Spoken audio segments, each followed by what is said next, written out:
नमस्कार, मेरा नाम है सुमित सिंह मेहता। हाजिर को सामने सॉलिड स्टेट से रिलेटेड एक ऑनलाइन लेक्चर लेके।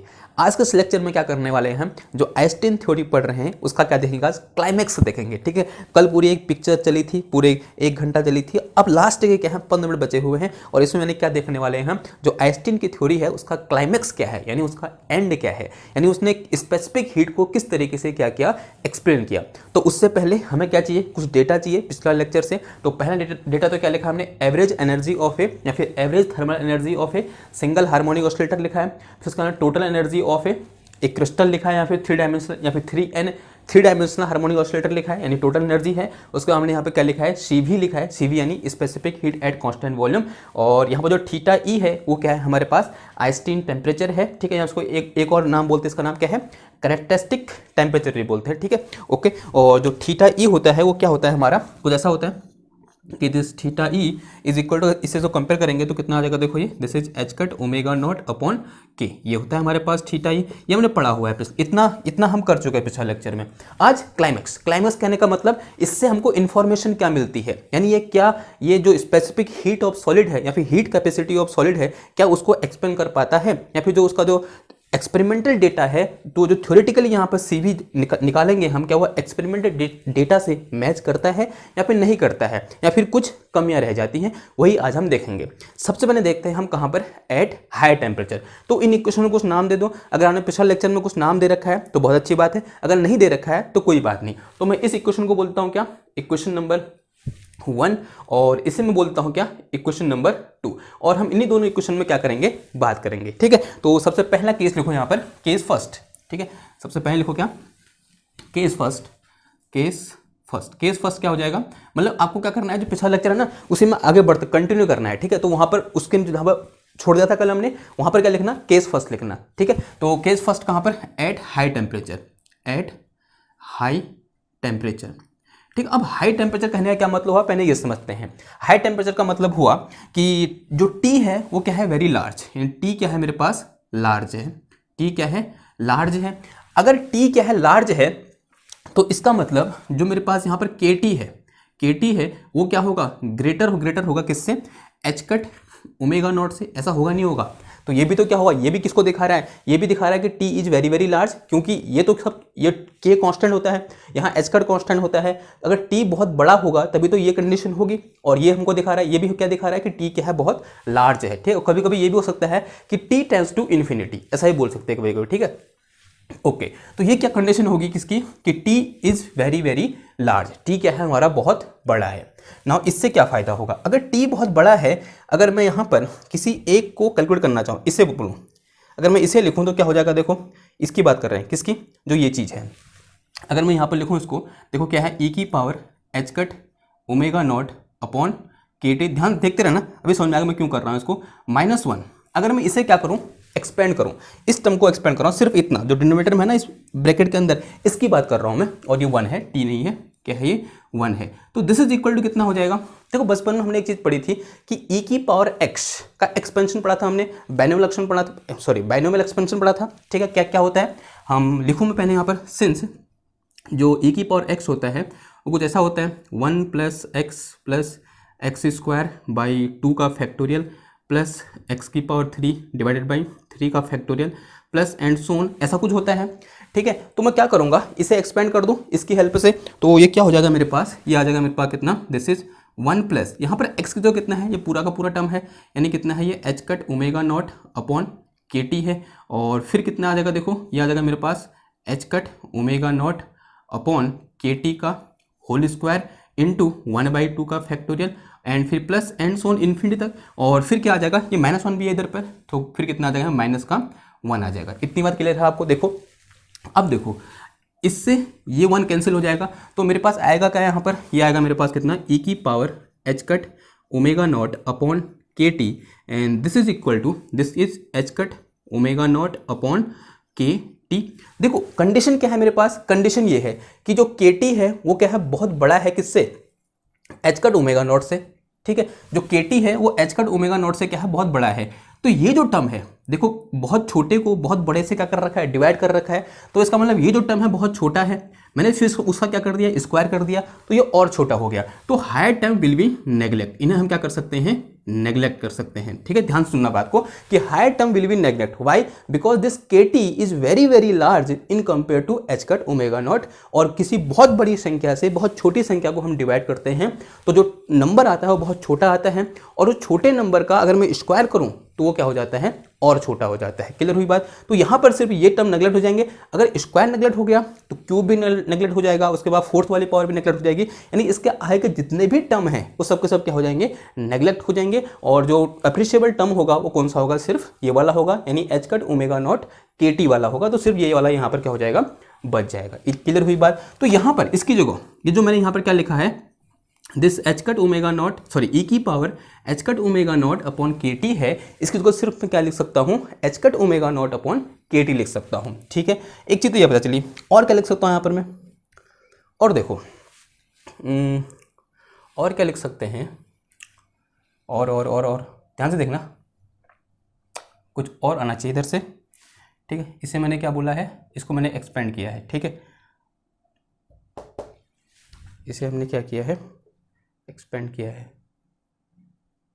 ठीक, ओके। तो एक मिनट यार, गलत नहीं हो रहा है, कहीं ना कहीं तो गलत हो रहा है, देखो ये गलत हो गया, ये यहाँ पर -1 भी है ना, ये तो उड़ गया कहीं, -1 भी, सॉरी -1 भी है इधर पे। तो e की power h cut omega not upon kt, ये -1 भी है यार, sorry -1, and this is equal to, सिर्फ ये वाला टर्म बचेगा यहाँ पर, क्या हुआ, h cut omega not upon kt। ठीक है, कोई कन्फ्यूजन है, सॉरी यार कि यहाँ पर -1 लगाना भूल गया। ठीक है, तब मैंने क्या जैसा आ गया, कहाँ गया। ठीक है, तो अब क्लियर है ना बात। ठीक है, ये -1 भी आएगा तब, तो -1 ये हो गया। अब देखो यहाँ से e की power h cut omega not upon kt is equal to कितना आ गया, this is 1 plus h cut omega not upon कितना आ गया, kt आ गया। ठीक है, आई होप अब कोई कन्फ्यूजन नहीं है। ठीक है, अब क्या होगा, सब सॉर्टेड है। ओके ना, अब देखो दो चीज़ आई, एक ये चीज़ है और एक ये चीज़ है। ठीक है, अब इन दोनों चीज़ों को उठाओ, या तो इक्वेशन, पहले इक्वेशन 1 में पुट करो, now in equation 1, now equation 1 become, जो इक्वेशन 1 हो जाएगी वो क्या हो जाएगी, देखो ये मेरे पास क्या है, ई का एवरेज है, तो ई का एवरेज इज इक्वल टू कितने, ये तो ऐसे ही रहेगा, ये तो क्या है, टेम्परेचर इंडिपेंडेंट टर्म है, ई की power h cut omega not, फिर प्लस ये क्या है मेरे पास, this is h cut omega not और अपॉन, अब इसकी वैल्यू कितनी है, अभी निकाली मैंने, कितनी है देखो, this is h cut omega not upon कितना है, kt है, इससे ये क्या हो जाएगा, कैंसिल हो जाएगा, तो ये यहाँ चला जाएगा ऊपर, तो यहाँ से ई एवरेज इज इक्वल टू कितना आ गया, 1/2 h कट ओमेगा नॉट, फिर प्लस कितना आ गया, kt आ गया। अब देखो यहाँ से क्या पता चला, ये वाला टर्म तो क्या है, टेम्परेचर इंडिपेंडेंट टर्म है। अब इसको देखो, ये क्या निकला, kt निकला, और kt क्या है, ये kt is the average thermal energy of a single simple harmonic oscillator at higher temperature, and this is classical result, जो क्लासिकल थ्योरी से रिजल्ट आया था इस एवरेज एनर्जी के लिए, ये टर्म वही तो है, ये जो टर्म यहाँ पर लिखा है, this term correspond to the classical theory, ये कहाँ से आया था, हमारे पास क्लासिकल थ्योरी से आया था। और वही टर्म कहाँ से आ गया, जब हमने कौन सी कंडीशन लगाई, T is very very large वाली कंडीशन किस में लगाई, आइंस्टीन की थ्योरी में लगाई, तो आइंस्टीन की थ्योरी किस में चेंज होगी, क्लासिकल थ्योरी में चेंज हुई, क्योंकि ये रिजल्ट किसका है, क्लासिकल थ्योरी का है। ठीक है, क्लासिकल थ्योरी का रिजल्ट है। क्लियर हुई बात।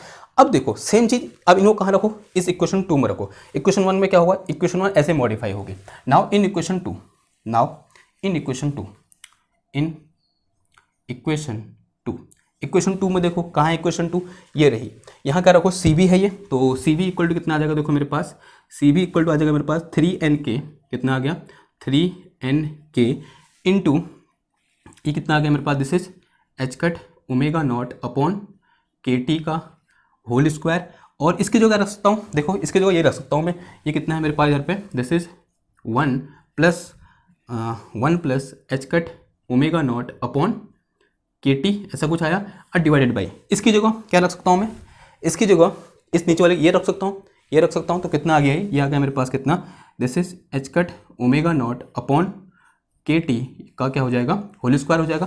देखो इससे ये पूरा का पूरा टर्म क्या हो जाएगा, कैंसिल हो जाएगा, तो यहाँ से मेरे पास सी भी इज इक्वल टू कितना आ जाएगा मेरे पास 3nk इंटू, और अंदर कितना बच गया मेरे पास 1 plus this is h cut omega not upon कितना आ जाएगा, के टी आ जाएगा। ठीक है, ऐसा कुछ आया। अब देखो ऐसा कुछ आया, लेकिन क्या कर रहा हूँ मैं, for T is large, since जो टी है वो क्या है, लार्ज है, जो T is tends to zero या फिर टेंस टू इन्फिनिटी बोल दो। ठीक है, टी इज लार्ज, तो टी टेंस टू है वो कहाँ है, लार्ज की ओर है, बहुत बड़ी है टी की वैल्यू।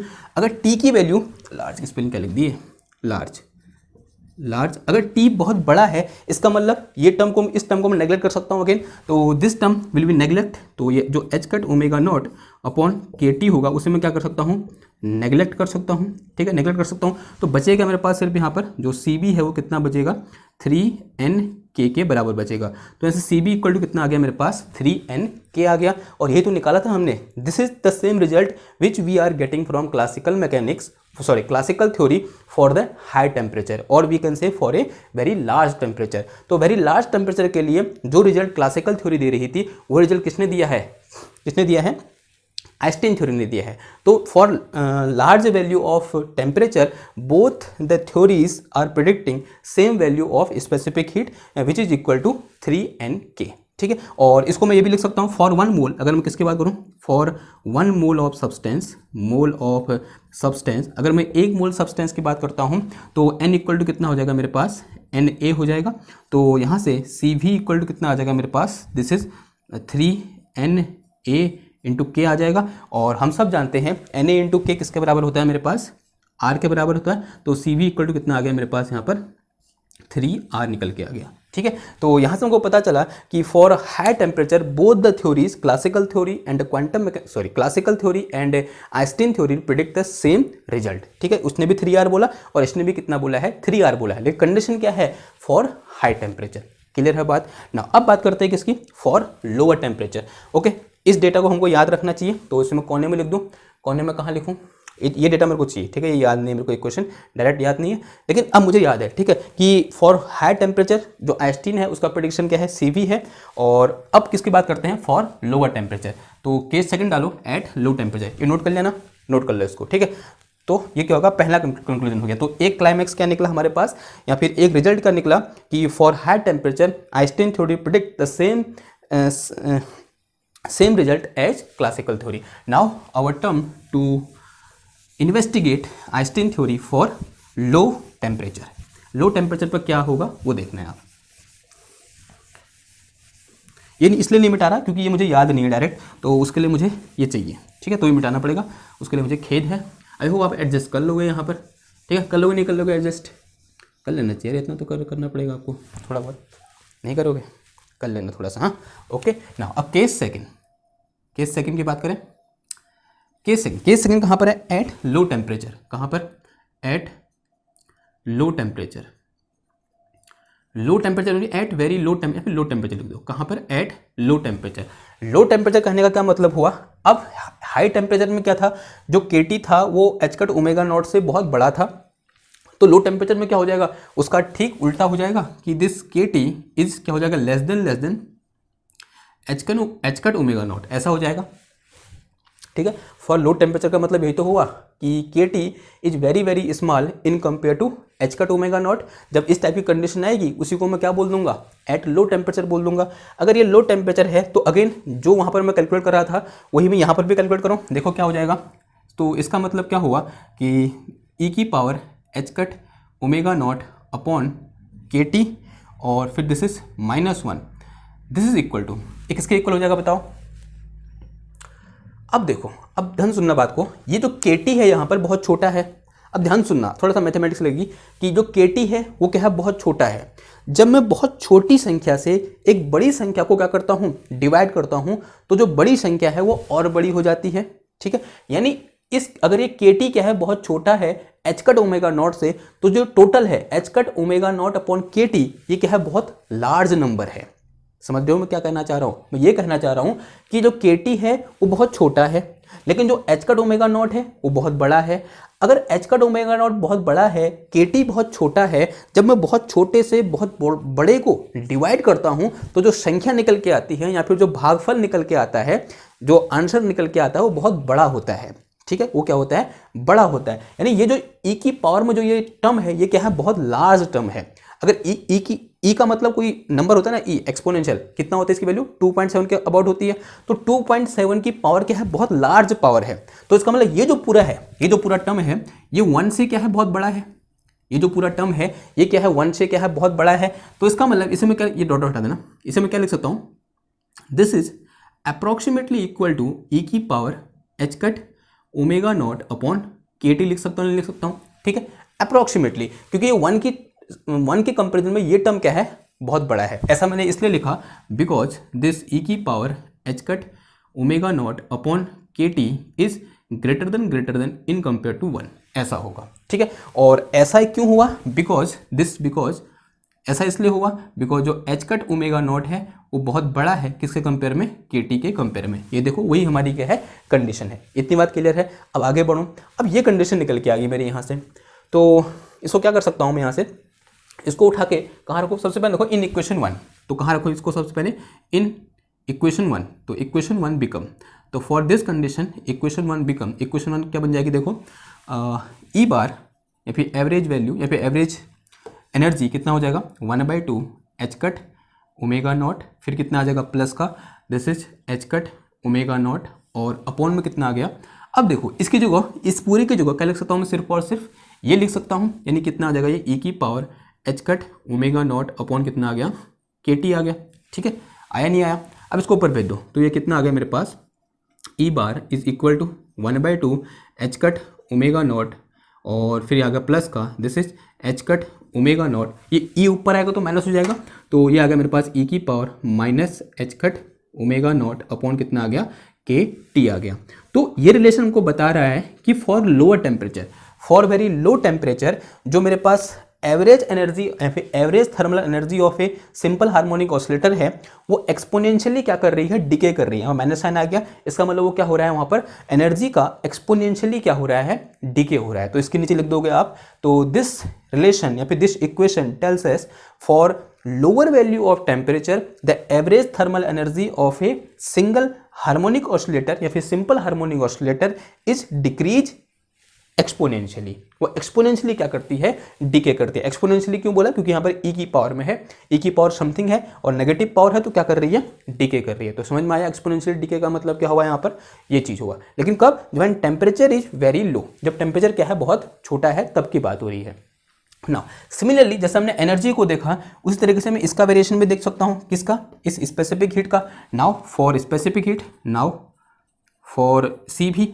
अगर मैं सी वी की बात करूं, किस में बात करूंगा, इन इक्वेशन 2 में बात करूं, तो इक्वेशन 2 में सी भी किस तरीके से मॉडिफाई हो जाएगा फॉर लो टेम्परेचर। देखो ये है मेरे पास, ये चीज़ है, तो पहले तो जो कंडीशन में निकाल रखी है उसको इस पर रखो, तो यहाँ से मेरे पास सी भी इक्वल टू कितना आ जाएगा, this is 3Nk, this is 3Nk into कितना आ जाएगा ये, this is h cut omega not, और अपॉन कितना आ गया, ये के टी आ गया, और इसका स्क्वायर है ये, फिर इनटू ये बचा मेरे पास कितना, ई की power h cut omega not, और अपॉन कितना आया, के टी आया, ये तो ऐसे रहेगा।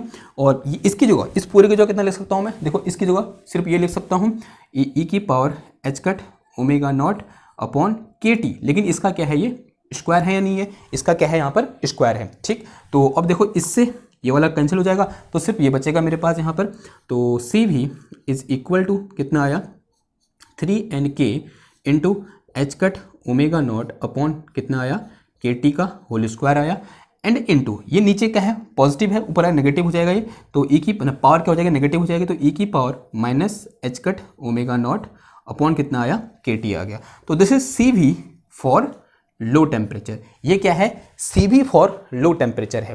लेकिन अब अगर मैं ये बोलूँ, if T is very very small, if T tends to zero, अगर टी क्या हो, जीरो के बहुत नज़दीक हो, इसका मतलब क्या हुआ, ये जो टर्म है ये बहुत छोटा हो जाएगा। टी क्या है, बहुत छोटा है,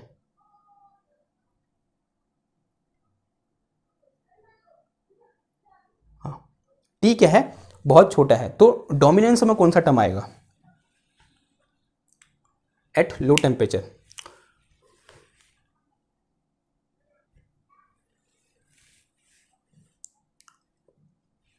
सही किया मैंने, बिल्कुल सही किया।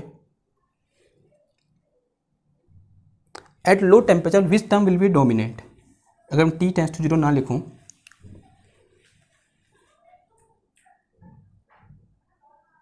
अगर t बहुत छोटा होगा तो ये पूरा टर्म क्या हो जाएगा, बहुत बड़ा हो जाएगा। ठीक है, नेगेटिव ही आएगा ना, पावर देख लो एक बार, चेक करो, पावर नेगेटिव ही आएगा। ओके चलो देखो देखो ये क्या बोल रहा है कि फॉर लो टेम्परेचर जो Cb है वो किस पर डिपेंड कर रहा है, e की power minus h cut omega not upon KT पर डिपेंड कर रहा है। यानी अगर मैं ये बोलूँ इसको, अगर मैं इस टर्म को कांस्टेंट मानूं, थोड़ी देर का ऐसा अज्यूम करो कि ये जो टर्म है इधर के, इनको मैं कांस्टेंट मानूं, तो यहाँ से मैं क्या दिख रहा है कि जो Cv है वो क्या है, Cb जो है वो प्रपोज, क्योंकि ये गलत आंसर है ना, तभी मैं कन्फ्यूज हो रहा हूँ, क्योंकि ये जो आंसर निकल के आ रखा है वो गलत निकल के आ रखा है। ठीक है, गलत इसलिए निकल के आ रखा है क्योंकि मैं बताऊंगा अभी क्यों निकल के आ रखा है। ये जो टर्म है यहाँ पे, जो पूरी इक्वेशन है, ये क्या बता रही है कि this Cv is proportional to e की power minus h cut omega not upon क्या है, KT है। ये ऐसा है, ये बोल रही है, ये थ्योरी ने क्या बोला कि for very low temperature this Cv is proportional to e की power h cut omega not upon KT, ऐसा होगा कुछ। या फिर इसको ऐसा ही बोल सकता हूँ, जो H cut omega not upon KT है उसकी वैल्यू कितनी है, थीटा ई है। और इसका दूसरा वर्जन ये भी बोल सकता हूँ कि this Cv is proportional to e की power minus theta E upon कितना है, T है।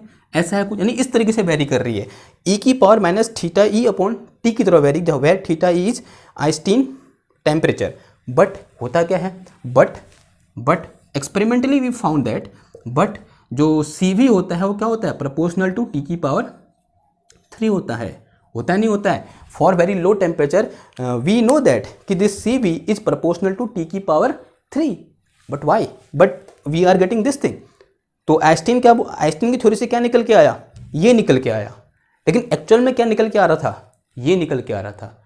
तो क्या कंक्लूजन निकला कि आइंस्टीन की theory at very low temperature specific heat को मतलब सेटिस्फाई करने में क्या हो रही, असमर्थ रही। लेकिन एक थोड़ा सा क्लाइमैक्स ये है यहाँ पर कि उतनी असमर्थ नहीं रही जितनी क्लासिकल थ्योरी रही थी। ऐसा मैं क्यों कह रहा हूँ, ऐसा मैं इसलिए कह रहा हूँ कि जब हमने किसके लिए आइंस्टीन थ्योरी के लिए क्या करना चाहा, ग्राफ खींचना चाहा किस किस के बीच, टेम्परेचर और Cv के बीच, टेम्परेचर और Cv के बीच ग्राफ ड्रॉ करना चाहा। इधर करो मैं ड्रॉ, ठीक है, इसे बड़ी बड़ी जगहों में इसे मिटाता हूँ।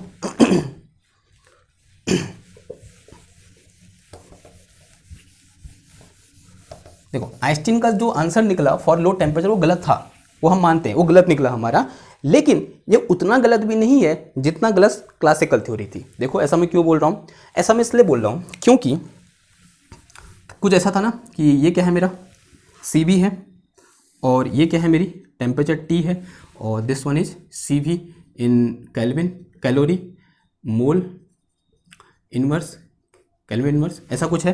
देखो क्लासिकल थ्योरी क्या बोलती थी, ये 3R के बराबर होगा चाहे तुम टेम्परेचर कुछ कर दो, ये क्लासिकल थ्योरी का रिजल्ट है। This is result of classical theory, है या नहीं है, ठीक है, this is classical theory, classical theory ने ये बोला, ठीक है। अब एक्सपेरिमेंटल थ्योरी ने क्या बोला, कुछ ऐसा बोला था, ठीक है, this one is for experimental theory. ये जो चीज़ है, ये जो दिखा रहा है, ये क्या है, एक्सपेरिमेंटल है, एक्सपेरिमेंटल है, ठीक है। और एक्सपेरिमेंटल कहता है फॉर वेरी लो टेम्परेचर, यहाँ पर टेम्परेचर क्या है, वेरी लो है, तो ये केल्विन में टेम्परेचर है, तो यहाँ पर जो Cv है वो क्या होता है, T की पावर 3 होता है, ठीक है। अब देखो आइंस्टीन ने बोला कि for high temperature this Cv is equal to 3R, मतलब यही होगा, क्लासिकल थ्योरी के साथ मैच हुआ। लेकिन for low temperature this is the variation of Cv according to Einstein theory. अब देखो जब इसके लिए मैं ग्राफ ड्रॉ करूंगा ना, अब ये तो मूंगे तो है नहीं कि मतलब ऐसे ग्राफ को मैं ऐसे दो वो बनाऊँ, एक और Cv लिखूँ, एक और T लिखूँ, और फिर इन सबको कैलकुलेट करके ग्राफ ड्रॉ करूँ, ऐसे मतलब यहाँ पर पॉसिबल नहीं है, बोर्ड पर पॉसिबल नहीं है। लेकिन आपके पास कंप्यूटर है या फिर स्मार्ट कंप्यूटर है तो वहाँ पर आप इसके लिए ग्राफ ड्रॉ कर सकते हो।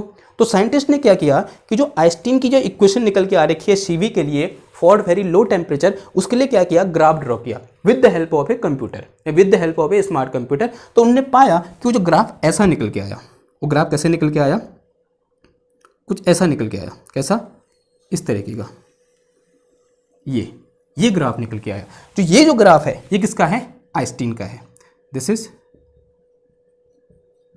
Einstein graph. ये मजेदार बात है आइंस्टीन की तो लगभग क्या आ रखा है, सेम आ रखा है। किसके, एक्सपेरिमेंटल के। एग्जैक्ट सेम नहीं आ रखा है, कैसा आ रखा है, लगभग सेम आ रखा है। तो ये जो जिसमें मैंने अंडे अंडे लगा दिया ना, ये गोल गोल कर दिए, ये किसका ग्राफ है, आइंस्टीन का ग्राफ है। देखो फॉर लो टेम्परेचर शेप तो दोनों का शेप है, मतलब सेम है, जैसा एक्सपेरिमेंटल का शेप है वैसा ही किसका शेप आ रखा है, आइंस्टीन के ग्राफ का शेप आ रखा है। लेकिन क्या है, थोड़ा सा वहाँ क्या आ गया, डेविएशन आ गया। लेकिन जितना क्लासिकल वाला डेविएशन था ना, उतना डेविएशन नहीं आया। यानी लगभग लगभग क्या है, सेम है। लेकिन एग्जैक्ट जो डिपेंडेंस होता है टेम्परेचर में, आइंस्टीन उसको एक्सप्लेन नहीं कर पाए कि जो CB होता है वो T⁻³ के प्रोपोर्शन होता है। यानी जो डिपेंडेंस क्या होता है, T⁻³ पर डिपेंड करता है। लेकिन आइंस्टीन ने क्या बोला, किस पर डिपेंड करता है, E⁻, कुछ ऐसा। यहाँ पर जो डिपेंडेंस निकल के आया आइंस्टीन के केस में, वो क्या था मेरे पास कि this CB is proportional to E⁻⁻θE/T था। ठीक है, ये डिपेंडेंस किसका निकल के आया, आइंस्टीन का निकल के आया। लेकिन एक्चुअल डिपेंडेंस क्या है, ये है। तो ये क्या है, इसका एक ड्रॉबैक है, किसकी, आइंस्टीन की थ्योरी का, कि ग्राफ तो थोड़ा बहुत आसपास आया एक्सपेरिमेंटल रिजल्ट के, लेकिन जो डिपेंडेंसी है टेम्परेचर पर specific heat at constant volume की, वो मतलब एग्जैक्टली आइंस्टाइन उसको एक्सप्लेन नहीं कर पाए अपनी थ्योरी की हेल्प से। तो ये क्लाइमैक्स है, समझ में आया बात। देखो पहले यहाँ पर क्या लग रहा था, मतलब गलत निकल गई थ्योरी, लेकिन जब ग्राफ ड्रॉ किया तो ऐसा लगा कि मतलब हाँ कुछ तो दम है थ्योरी में, मतलब कुछ तो दम है किसमें, आइंस्टीन की थ्योरी में। और वो दम हमको इस ग्राफ से हमको देखने को मिला कि मतलब लगभग सेम आया, लेकिन एग्जैक्ट सेम नहीं आया। अब हमारा क्वेश्चन क्या है कि मतलब किस तरीके से डिपेंडेंस फाइंड करें अब हम। तो उसके लिए 1912 में एक नए साइंटिस्ट सामने आए जिनका नाम क्या था, डीबाई था। और उसके लिए हमें क्या पढ़ना पड़ेगा, Debye model of heat capacity of a solid, जो कि हम क्या करेंगे, नेक्स्ट लेक्चर में करेंगे। लेकिन फिलहाल आज के लिए हम आइंस्टीन जी को प्रणाम करते हुए बोलेंगे कि आइंस्टीन ने जो काम किया वो बहुत सराहनीय था। और मतलब एक जो असंभव चीज़ लग रही थी क्लासिकल मैकेनिक्स की हेल्प से, जो क्लासिकल मैथ्स कह रही थी स्ट्रेट लाइन आएगी, उसको लगभग बैंड तो कर दिया उन्होंने यूँ करके, ठीक है, अपने ग्राफिकल मतलब ग्राफिकली लगभग सही आया, लेकिन डिपेंडेंसी निकालने में वो क्या हो गए, फेल हो गए। ठीक, और जो नेक्स्ट जो थ्योरी है डीबाई थ्योरी, उसने तो गजब कर दिया। और वो इतनी अच्छी मूवी तो इसकी तरह चलती है ना, मतलब ऐसे बहुत लंबी टाइप की थ्योरी है। अगर आप उसको एक मतलब ऐसे पढ़ना चाहते हो, मतलब एक एक वर्ड उसका जानना चाहते हो, तो मतलब बहुत लंबी से मूवी जैसी चलती है। उसमें एक जैसे मिर्ज़ापुर की वो नहीं थी, वेब सीरीज नहीं थी, अलग अलग जो कैरेक्टर होते हैं इंट्रोड्यूस होते रहते हैं, मतलब जैसे उसमें अलग अलग कैरेक्टर इंट्रोड्यूस होते हैं। उसके जो डीबाई थ्योरी जब पढ़ोगे ना, और भी क्या आते हैं, अलग अलग कैरेक्टर आते रहते हैं। कभी क्या आएगा, डेंसिटी ऑफ मूड आएगा, कभी कुछ आएगा, कभी कुछ, और कभी कभी फ्रीक्वेंसी स्पेक्ट्रम आ जाएगा। ठीक है, तो आपको वहाँ पर अलग अलग नए नए टर्म देखने को मिलेंगे। तो एक इंटरेस्टिंग सा वो क्या होता है, हमारा टॉपिक होता है क्या, डीबाई थ्योरी, जो हम क्या करेंगे नेक्स्ट लेक्चर में डिस्कस करेंगे। और डीबाई थ्योरी ये बताएगी कि for low temperature this CB is proportional to T⁻³, जो कि हम वहाँ से प्रूव कर देंगे। लेकिन उस थ्योरी के भी क्या है, कुछ ड्रॉबैक है। तो इस थ्योरी का ड्रॉबैक समझ में आया आइंस्टीन की थ्योरी का, कि वो क्या नहीं कर पाए, एट लो टेम्परेचर डिपेंडेंसी को प्रूव नहीं कर पाए, लेकिन ग्राफ वो लगभग बराबर ले आए। ठीक है, तो आई होप आपको ये समझ में आया होगा कि आइंस्टीन की थ्योरी क्या है। तो मिलते हैं आपसे नेक्स्ट लेक्चर में डीबाई की थ्योरी के साथ, तब तक के लिए थैंक यू, धन्यवाद।